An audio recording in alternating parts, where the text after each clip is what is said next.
We're made to believe that we're invincible, but it's not until you're faced with really difficult times and you realise that life is precious. Adult male trauma. He's got a partial degloving of both hands. St George's, ETA 10 minutes. He's got head on into a bus. Almost totally amputated. I'm not joking. We're always so busy. Well, they're open 24 hours, 7 days a week. St George's, London. Welcome to the madhouse. One of Britain's busiest A&E departments. Right, CT are ready. We need 2 units of O&Egg now. OK, this is really time critical. It's our job to look after you and worry about you. That we're going to find out what's going on with you, OK? Thank you. A place where life... Success. Love... She's all right. She's all right. and loss unfold every single day. Love you. Filmed across one 24-hour period, these are the stories of a nation and its health service. Brave little man. I'll never fully understand how people manage to get through one of the worst things they've ever had to deal with in their life. God, I can't believe this has happened. So brave, isn't it? You see people from every single walk of life, and it makes you realise the common threads of humanity far outweigh any differences.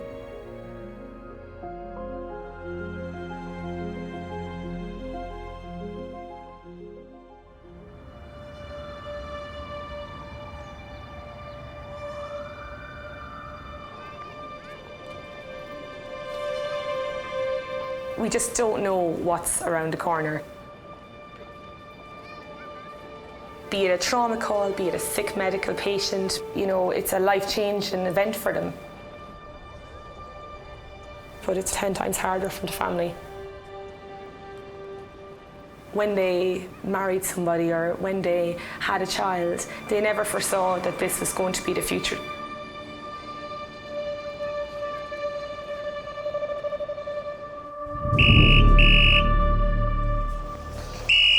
St George's emergency, adult medical. Perfect. Yeah. GCS? Yep. It's Charlie Lima. Adult priority, 8 minutes. A 66-year-old woman is being rushed to St George's with difficulty breathing. She suffers from a chronic neurological condition.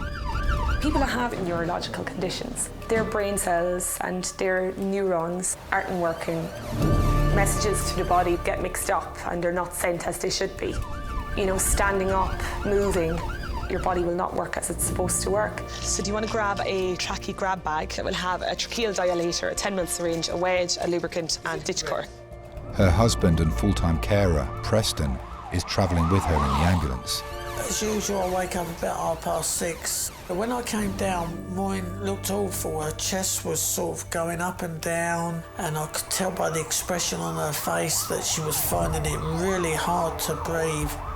I just didn't know what to do. I did try to communicate, but I knew it wasn't going to work because Maureen just didn't have the strength.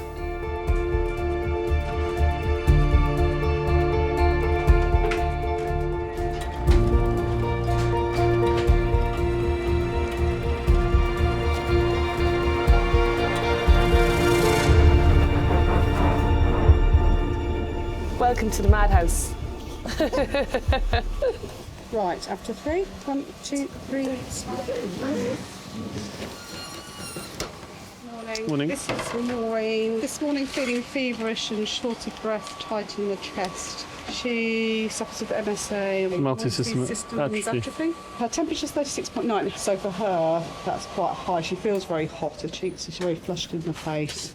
Her husband's in the relatives room and is very knowledgeable. Multiple system atrophy is a slow degeneration of the systems of your body. Okay, Maureen, I'm just listening to your chest, love. That is your breathing, your ability to eat, that is your ability to walk, your ability to communicate. and it will eventually lead to death. She just might have a reinfection. It's the scariest thing in the world, not being able to breathe. It's hard. She's got a lot worse over the years. I do miss Maureen's voice. 1 second, love. It's an alien concept, I suppose, that you have something plastic stuck here and this is how you're breathing in and out. She's got a lot of secretions. The complications with tracheostomies, they can definitely very much plug and get blocked off. There's quite a lot down there in your chest. It's probably making you struggle a little bit, isn't it? Nurse Christine must clear any obstruction from Maureen's tube to try and help her breathe. I'll give you a bit of a suction, okay? They get so distressed at that point that they very much can stop breathing at any stage. You're okay, love. I got you. Okay, love, just going to give you a bit of a suction now, okay? It's coming down.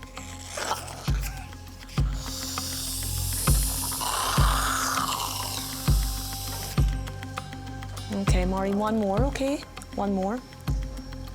If they have been depleted of oxygen and we don't intervene, they'll have a respiratory arrest, which will lead to a cardiac arrest. I thought that this condition had took hold a lot more within the last 24 hours. And I did really think that Maureen wasn't going to come home again.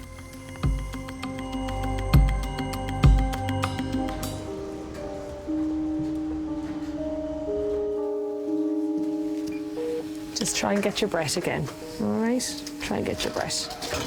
Christine has now helped to stabilise Maureen's breathing after she was rushed to St George's. She suffers from a life-threatening neurological condition. Can I call husband through? Yeah, of course. Maureen has been joined by her husband and full-time carer, Preston. Would you like to come through? Yeah, okay. Hi. Hiya, Preston. Hello I'm Christine. there. I'm one of the nurses. Come through, my dear. I'm just going to get her some pain relief. She had some paracetamol this morning. Yeah, she had paracetamol at about 7:30. Okay, perfect. Yeah, and she's had all her medication. Grand. We rely on carers so much for so much information. Why? Because they have been there through the journey of them slowly deteriorating. So we're just going to give her a little bit of Ormorph, which is a morphine based. She has no problems with that. No, she'll be all right. They just know the other so well that, you know, no nurse or doctor coming along will know any better. Hello there. Oh, we're coming over for an X-ray, are we? Yeah, right. Just as I brought you in, Preston, sorry. Yeah. When I was 18, didn't have a lot of friends. I was sort of like very shy. I've got to get out of the way in a minute because they're going to take an X-ray, OK? Hello. Do you want the chain off? Oh, we will if you can, please. Yeah. Definitely. I met Maureen on a caravan site. We went into the dance hall and I remember seeing Maureen sitting there and, you know, you had that eye contact. I see Maureen was looking at me and I was looking at her. I just thought, yeah, Maureen's the one. Hey, do you want me to do it? Yeah, I'm all fingers and That's all right, thumbs. I get it. I was quite drunk.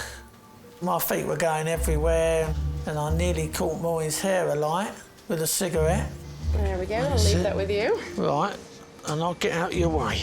The next day I had a terrible hangover, but Maureen wanted a lift back to Wimbledon, so that's why she was quite interested in me, because I had a car. Just gonna do a quick chest X-ray, okay? Once I met Maureen, things just changed. She brought me out my shell quite a lot. What time did you finish today? Oh, 8 o'clock. Oh, you just come on. Yeah. That's why yeah, you're not nice too and much. smiley. Sorry. Whenever we had parties at home, and we had quite a lot of them, Maureen was always up on the floor with her girlfriends and our other friends and that. Always loved to have a dance. Any opportunity, Maureen would have a dance. Yeah, she would get it going. Am I in the way here, though? You're not in the way No? at all. Don't worry, Preston, if you're in the way, we'll tell You'll you. tell me, won't you? Yeah, get out. The wedding day, it was December the 1st, and it was really cold. Maureen, she didn't stop smiling that day. She didn't stop smiling. She looked fantastic. Right, I'm going to have a sit down, OK? And when I sit down, you're going to call me up again, aren't you, eh? That's my exercise, going up and down, isn't it, eh? I hated kids. I didn't like kids at all, because Maureen loves kids. She absolutely adores kids. But I just couldn't see myself being a father. I don't know why. I was still quite young. Just going to have my breakfast. I had to be pushed into it. I think I got an ultimatum, maybe. I don't like biscuits, so I'll have to eat them now. So we went and had Philip. And then along came Nicola. To have one of each, couldn't ask for more. The chest X-ray looked fine, so that's good news. That's good, isn't it? We'll send some of those secretions off to the lab to see if they grow anything. Right. Beyond that, I think it's just a case of seeing how you go. Yeah. We'll be cautious and just monitor her for as well. Right, OK then, Doctor. All right? Yeah. Yeah, thanks very much. OK, I'll see you shortly. Yeah. Sorry? Yeah, you asking about a biscuit or something? Yeah. Are you telling me to have my biscuit? Oh, I've got it around my mouth. Oh, right, yeah. I thought we'll still be able to carry on with life the way it is, you know, but no, things have changed an awful lot. All right, OK?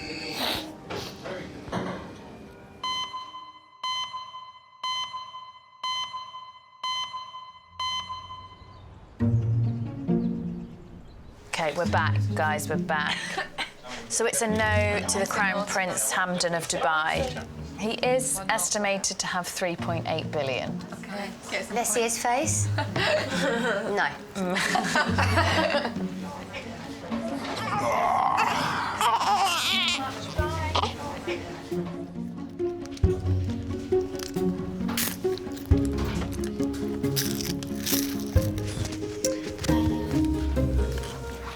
Mummy, that's going to be his speech bubble. Okay. It says, don't take my underpants. Don't take my underpants. Yes. 4-year-old Millie has been brought to A&E by her mum after falling face first at nursery. She's quite adventurous and likes to push the boundaries and test things out, climbing and monkeying around, as we say. No need whatever in it. I love you, bestie. She was playing What's the Time, Mr. Wolf with everyone at school, and she ran and tripped and landed on a concrete step. Got there as quick as I could, and bless her, she was sat at a little table with a cold compress on her face, and as soon as I walked in, she pulled it away, and I nearly burst into tears because her face was just so swollen and misshapen. Oh my God, be careful of your face, Millie. Yeah. Don't need to fall again. Squishy. It was squishy. There's always the fear at the back of your head, something awful, you know, happening to them, hurting themselves or injuring themselves in a bad way. Oops, oh, careful, Litty. And you're constantly trying to predict things that are going to happen, you know, don't stand on there because you fall off and crack your head, you know, watch the road, you mustn't run over there, you mustn't do this, you mustn't do that, you fall down the hill. Millie. Yeah. Hey. Hello. Hiya. Come on through. My name's Laura. Hi, Laura. Now, I know that you've been super brave. Would you mind if I just have a very quick look and I'll be as gentle as I can? Yeah. I'm going to have a very gentle feel on this side. First, all right, sweetheart. Brave girl. You are being so good. I heard that you were the bravest person in this whole place. Is that true? I thought so. There was a time where I was very conscious of my career and really wanted to do well. And then your mindset sort of changes, and I decided, yeah, children, well, we both decided children was the way to go. Does that feel at all sore? When I push like Pushing there, OK. I've always wanted lots of children. I'm one of 5, so used to lots of people around us all the time, and I wanted to create that sort of feeling for my family as well. What about underneath there? Is that all right, or is that sore? That's all right. That's all right. Tried for about 3 years and didn't happen. And what about on the top here? It's all right. We'd been to see the doctors and thought it was just all stress-related with work and everything else, you know, the pressures and the everyday life. Good, and can you open your mouth as wide as you can? Ah, and keep it open, don't let me push it closed. And the more it's on your mind about trying to get pregnant, I think the more that affects it, and, you know, and everyone's saying, oh, don't think about it, don't worry about it. Good girl, keep it there. But you do. You think about it all the time, you think about it every day, am I pregnant, you know, has it happened this month? And when it doesn't, it's, you know, heartbreaking. Thank you. OK, thank you. You're so brave, Millie. Mummy's so proud of you. What do you mean, brave girl? We'd been trying for quite a while anyway, and then to find out I was pregnant was a bit of a shock. I was just panicking about everything, you know, they give you a list of things you can't eat, things you can't drink. I think I hadn't let myself completely relax into the pregnancy, thinking that something may happen. It was about 8 weeks later. We were away in Scotland at the time, visiting my husband's family up there. And yeah, had the miscarriage there, and that was probably one of the lowest times. I just felt really alone and scared. Here I am, Howard. And you just think, gosh, it's never going to happen. OK. Millie, had we better take a picture of your face? What? I told you might have to have a picture, didn't I? Just give her name, they'll do the X-ray and then come back. OK, thank you. Thanks a lot.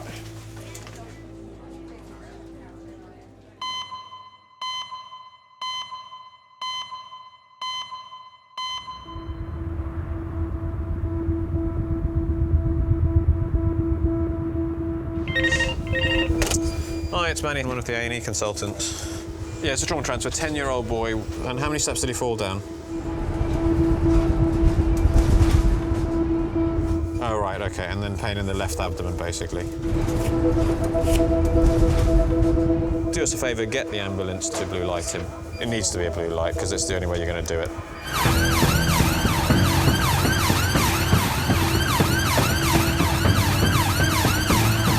So it is a 10-year-old boy was running up some steps at school, fell down and hurt his left abdomen. He's pale, in a lot of pain, and free fluid in the abdomen.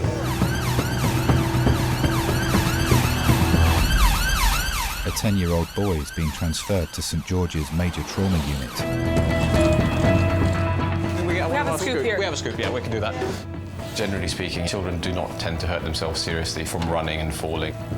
It suggests that something unusual has happened. Doctors have been unable to stabilise him and suspect he may have suffered an internal injury. I personally get quite apprehensive that there is, you know, it's a young person, their injury pattern is different, their physiology is different. You might need quick specialist intervention to save a patient's life. I'm just going to go to CT and get that organised. The boy's parents have travelled with him in the ambulance. Well, I got the call that Ryan had hurt himself at school. He's had a fall in the playground. They said he seems a bit of a funny colour. So I said, OK, I'll pop down and pick him up.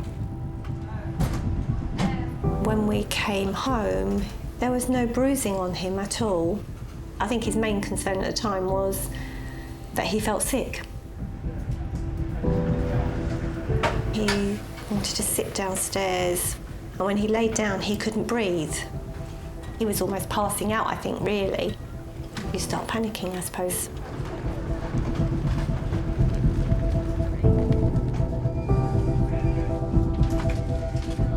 On your call. So ready, steady. There you are. So this is Ryan who's going upstairs, fell one step, landed on his left side. He's tachycardic and hypotensive. E-wise, fast free fluid in the abdomen. Okay. He's tender in his left quadrant. The free fluid was in the left upper quadrant. Yeah. Okay. So airway is patent and self-maintained. Abdomen is tender, more so on the left upper quadrant. When you're worried that someone's injured their tummy and they've got free fluid in the abdomen, you assume it's blood and there's bleeding from somewhere into the belly. So what's his HB? Yeah, give him blood. Take an O-neg out of the fridge and give him 10 mils per kg. That's 370. Yeah. I mean, you can very easily bleed to death from internal injuries. There's going to be a hole somewhere in your blood supply where you are leaking from. The only real substitute for that blood loss is blood. Cool, we're giving them 1 unit, which is 318 And as soon as now. CT are ready, we'll go round to CT. Brilliant. Doctors will now carry out an emergency blood transfusion to stop Ryan from going into cardiac arrest. The blood pressure has dropped and the heart rate is faster than it was, so there is we're concerned about active bleeding. There's bleeding in the tummy. I'm just going to go to CT and get that organised. Your mind's going at 100 miles an hour. You're quite powerless in those situations. Right, CT are ready. You got portable monitoring there. Yeah. Excellent.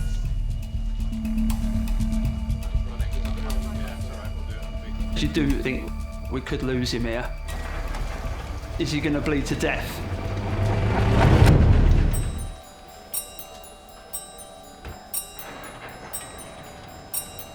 Right, guys. Gentle, gentle, gentle. Slow, slow, slow. On my count of 3, we're going across all the way. 1, 2, 3. Well done. Good on you. 10-year-old Ryan is being given an urgent CT scan to discover the source of his internal bleeding after he fell at school. Mum and Dad are right here, and as soon as the scan's done, they're going to come back in. Is that all right, mate? Just come and say hello and bye. We're just going to get you on the other side of the door. Yeah. Which one am I going in? So we done? Which way am I done? You're going head in first. Head in first. The scanner's right here. It's there, it's behind you, all right? Harry's here at your feet. Oh, Harry's going in as well. Right, so Harry's going in with you. Yeah. All right? We'll see what Harry looks like on the inside. You right? Good man. All good? Yeah.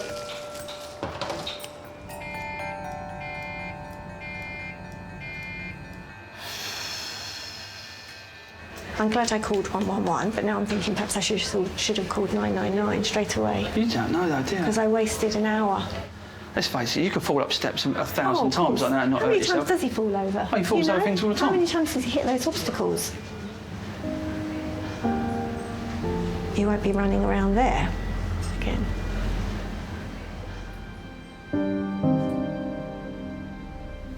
Ryan was a late baby. He was born 3 or 4 o'clock in the morning. We'd had a lovely hot spell, and just as he was born, the weather changed and it threw it down with rain. Threw it down with rain. Breathe in and hold your breath. Well, it's caused problems ever since, really. What's that blood pressure doing?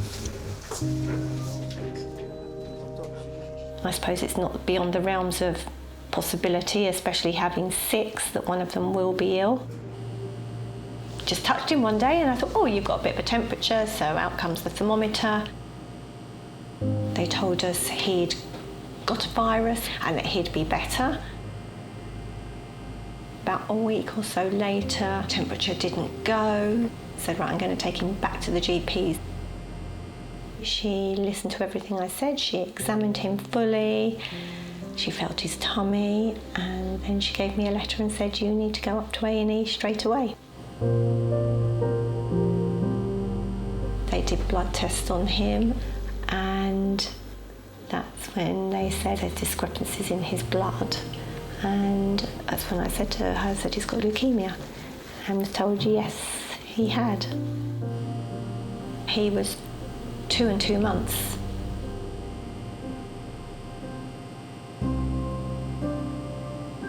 Your world just falls apart because you think there's your little baby and he's got cancer. Why should he have cancer?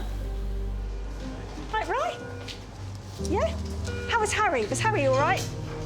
Yeah? Your normal family life just disappears. You just have to give up everything else to just look after your child. The others will survive. You wouldn't believe where that lamb has been.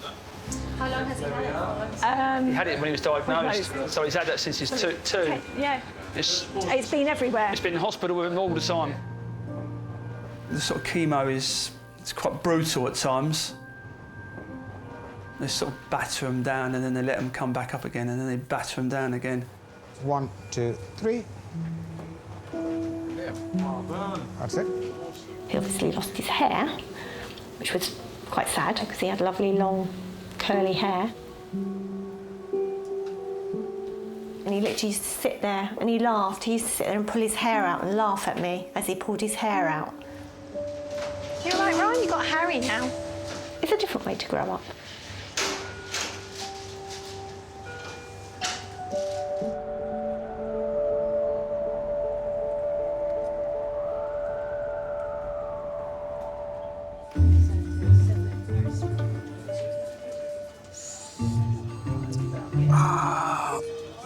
Why are you making such massive noises? Because I'm a drama queen. Yeah, you are, Bill, aren't you?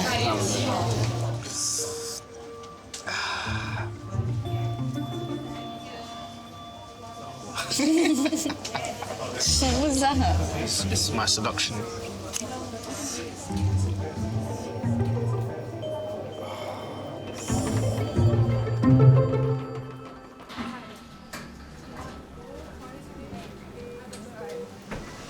What do you want? Is there something over here?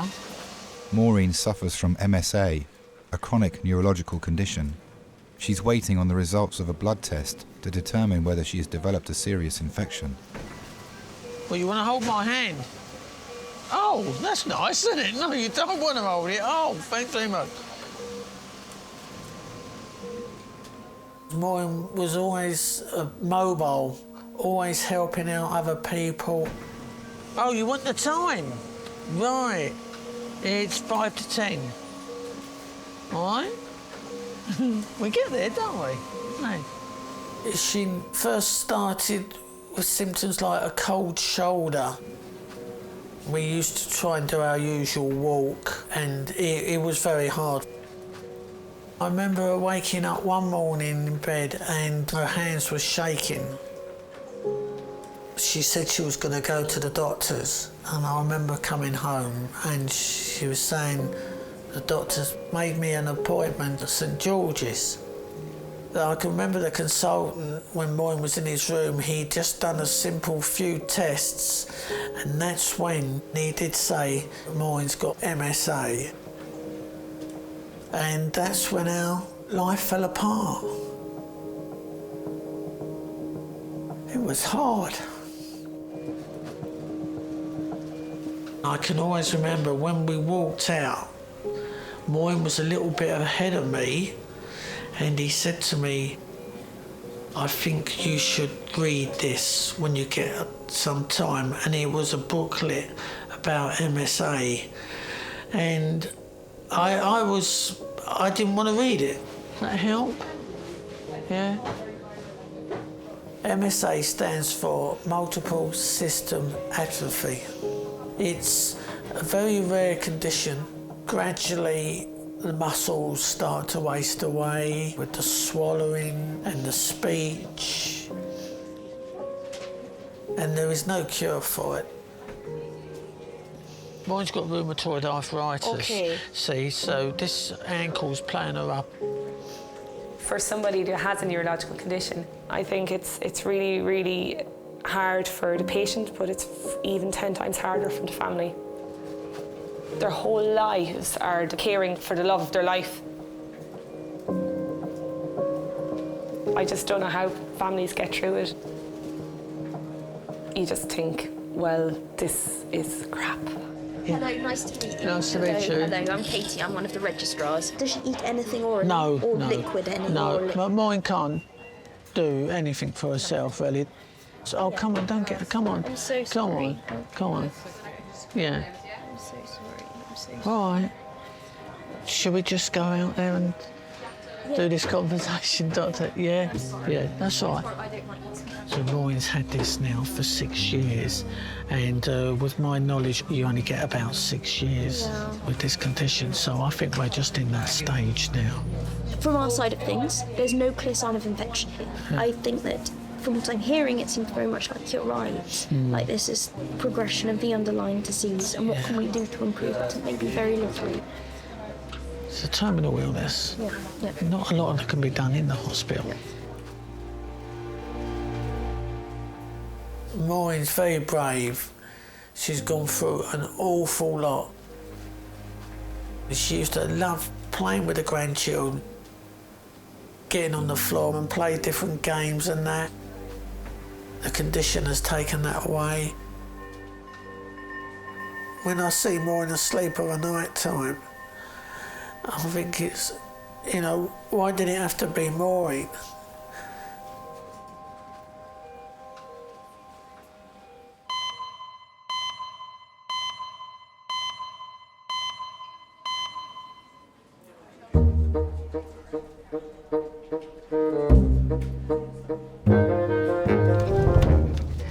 Quickly, Mouse.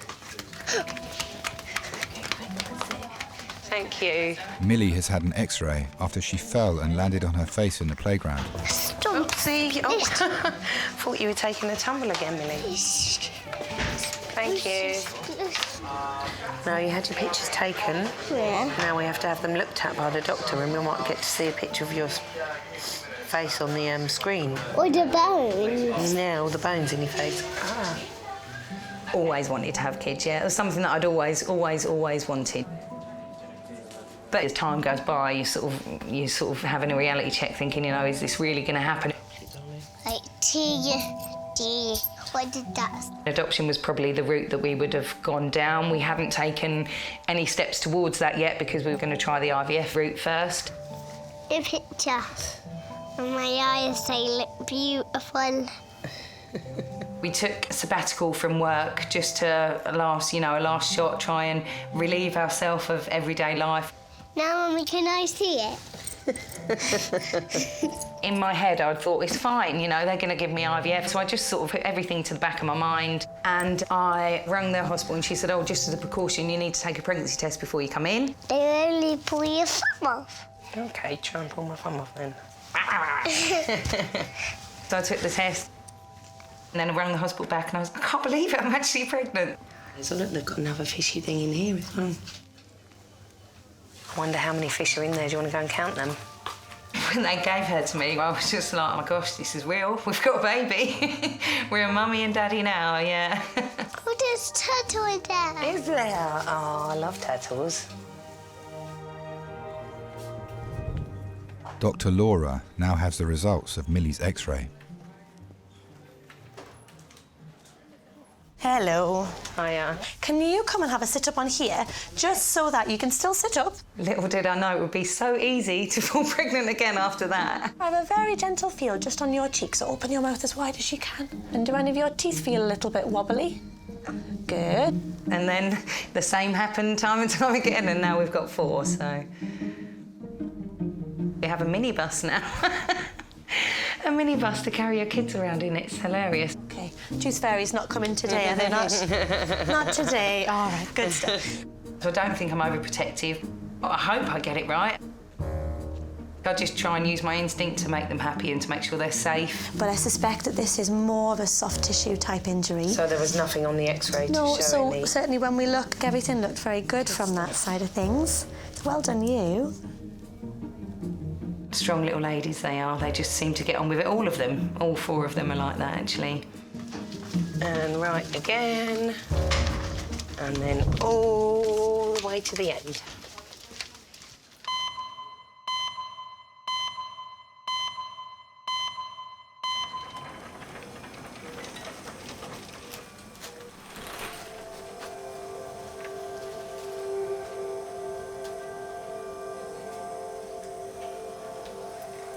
Is your tummy hurting? OK. All right. Doctors have performed an emergency blood transfusion on Ryan after he fell at school and suffered an internal injury. I've never seen so many leads. You've never ever had this many before. I suppose his first memories are of chemotherapy. He didn't go to school, so for him, hospital was his life. And his friends were the nurses. Harry has a skateboard already, doesn't he? And a surfboard. Oh, and a surfboard. We could take him on the wakeboard. We could do. He would take his scooter in and he would scooter up and down the corridor with his favourite nurse. They'd have a race down to pharmacy, zipping along the corridor. Ryan wakeboards as well. Yeah. Yeah. That's so cool. Oh, you're a sponsored rider, yeah? He is a sponsored rider, yeah. He's a sponsored rider. He'd be wanting to help the nurses out, he'd be doing stuff, and they'd be like, no, you're supposed to be sitting down, you're supposed to be in bed, you're supposed to be in isolation or whatever. Well, they could never keep him in isolation, you couldn't keep him in the room. What he does on the wakeboard and the obstacles he does, he crashes a lot. And then he falls up the stairs and does this. Yeah, yeah, you know? It doesn't kind of make sense. He stopped treatment when he was 5 and 3-4 months. Do you know what you want to do when you're older? What about a doctor? No. No, I missed too much school to do that. Too much school. Missed too much. Oh. I think it was quite hard to come back to being a normal child, really. Because really he probably didn't know much what a normal child was like. And of course there's always the chance that you're going to relapse. That's quite scary as well. Are you going to be sick?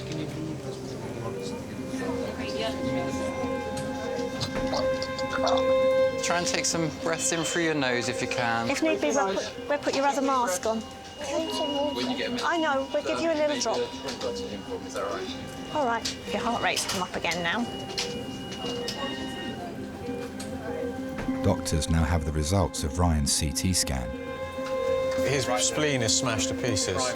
He's got blood everywhere. The liver looks all right, but that spleen is picked up the ICU and stuff. His spleen is in pieces.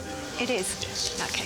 Which is what it looked like, but yeah. it's in, you know, there's a lot of bleeding in the belly. Is there? Yeah, there's a lot of free fluid there. OK. At the moment, we think it's just from the spleen, but they're looking. Yeah. They'll let us know, they'll update us. Oh, his heart rate's gone bananas. Right, so we've given 1 unit of blood. Yeah. So I want 1 unit of FFP right now. Yeah. And then another unit, and then I want another unit of blood and another of FFP ready. Happy? Where do I sign? Children can quite often mask how serious their injury is. They tend to compensate till right to the end, and when you see a child who looks very unwell, then actually they are very, very unwell. I'm really hot. Just sit and relax. He feels really clammy. Yeah, look, the colour's gone.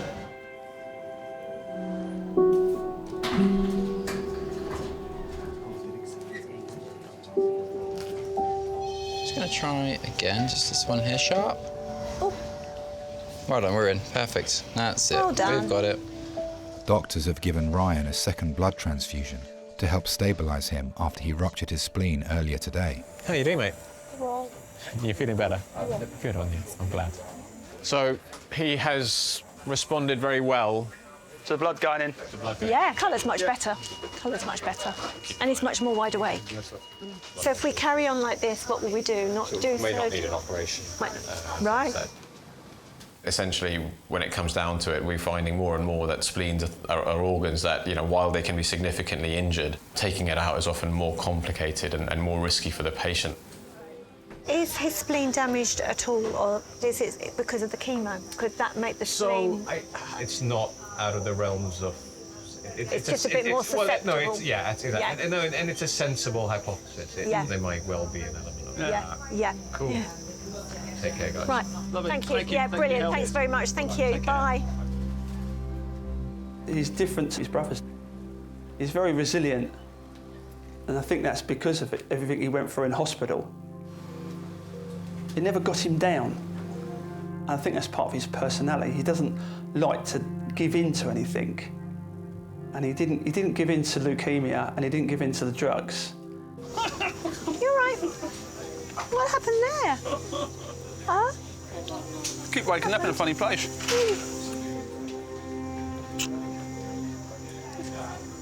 I don't think you'll ever stop worrying about him, really. No matter how old he is. Because he is a little bit special in that respect.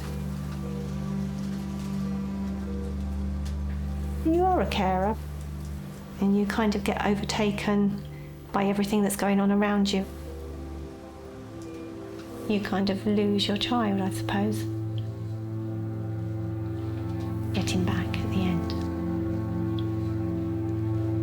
Do you want to pop some of your bags on here? No, or that's you all right. I okay? can carry that, don't worry. Lovely, so it's just the O2, and then I think we are ready. Ryan will now be taken to intensive care, where doctors will continue to monitor his blood pressure. We're just going, Ryan, for a little ride on your trolley. OK? Is that all right?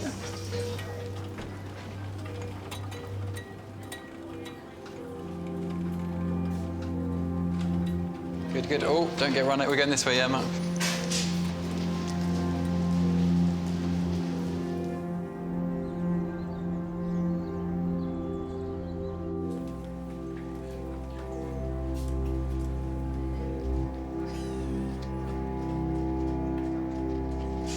Just for future reference, Amanda, did you see how I dropped that row on the side? Yes. Yeah. So we're gradually learning how to operate this Hospital bed. Hospital bed. Rubbish hospital bed. Hey, Moyne. Moyne was the organiser. She's the brains of the family. Has it gone down the wrong way? No, it's made your sats go up. She's done everything for me and the family. You just could not ask for a better person.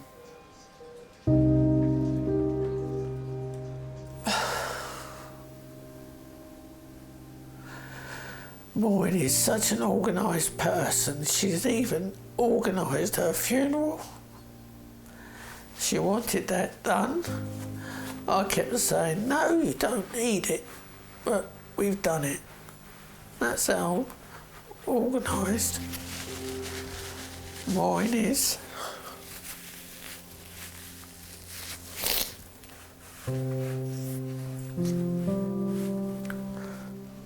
She's still my wife and she always will be. There won't be anybody else.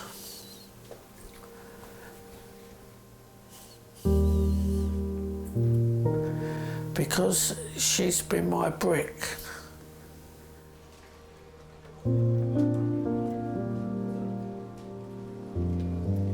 She did say to me that the kids will look after me, which I know they will. They definitely will.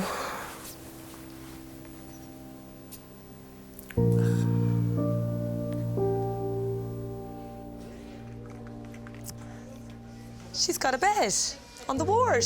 Oh, yeah. 1 minute we're in, 1 minute we're out. For now, we'll get you over to the ward. Yeah. At least it's a comfortable bed.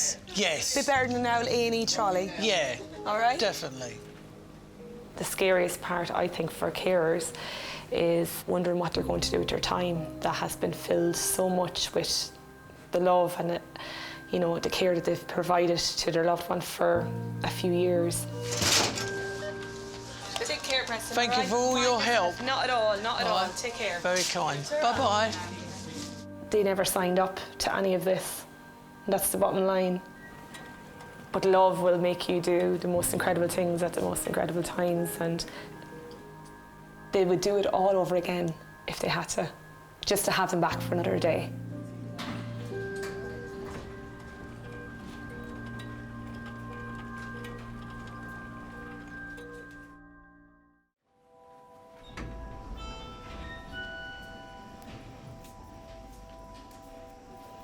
Had a normal child had that same fall, they would have been absolutely, or probably been absolutely all right.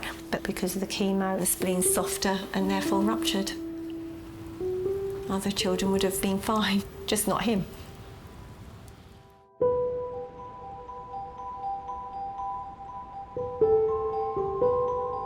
I think by the time we came out on the Sunday, they said they would let him go home on the proviso that he went home and sat still and did nothing.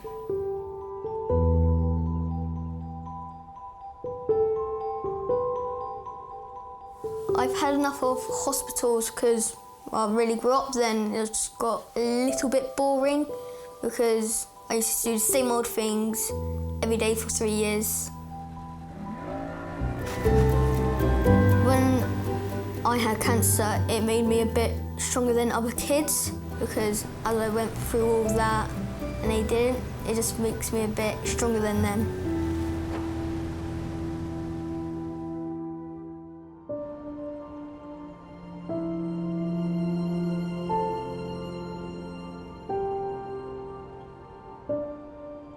last thing I wanted was for Maureen to pass away in hospital, because that's one of the wishes she's made to me.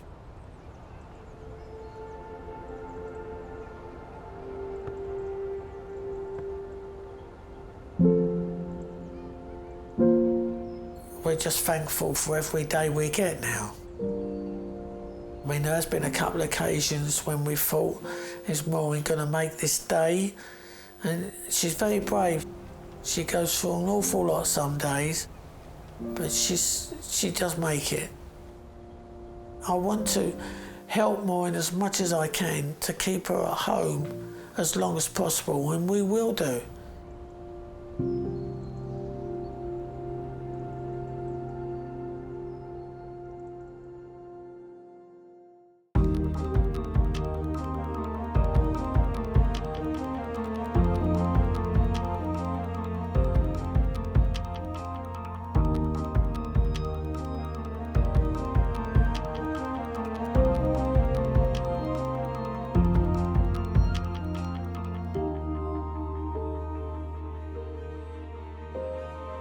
you.